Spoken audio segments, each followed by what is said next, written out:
DST forms viewers subscribers அனைவருக்கும் வணக்கம். இப்போ இந்த பதிவில் நம்ம என்ன சொல்ல போகிறோம் அப்படின்னா, நடவுக்கு கரெக்டான அளவில் நம்ம வந்து நடவு பண்ணியிருக்கோம். கரெக்டான அளவு சீராக நாற்று வச்சு நம்ம நட்டிருக்கோம். இப்போ வந்து வேர் பிடிச்சிருச்சு.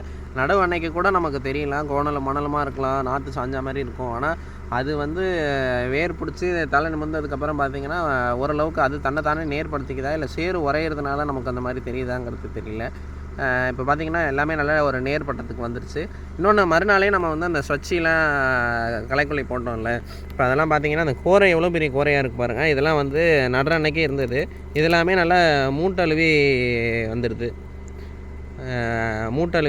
இன்னொன்று இந்த மாதிரி பகண்டையெல்லாம் கூட வேறு இழந்து இந்த மாதிரி இதாகிடுது. ஸோ இது அதனால தான் நான் வந்து இங்கே பாருங்கள், சின்ன சின்ன களையெல்லாம் கூட அப்படியே அழுவி அதுலேயே இதாகிடுது. இந்த பாருங்க, சின்ன சின்ன களை வந்து அதுவாகவே இதாகிடுது. இன்னொன்று அடுத்த வர சின்ன சின்னதாக உருவாகும்ல, அந்த கலையுமே வந்து அது நல்லா கட்டுப்படுத்திடுது. இங்கே பாருங்கள், இப்போ இது வந்து களைக்குள்ளி போட்ட அன்னைக்கு தான் இருக்கும். ஸோ அதெல்லாமும் பார்த்திங்கன்னா வேறு பாருங்கள் அப்படியே மஞ்சளாக அழுகி போயிருக்கு.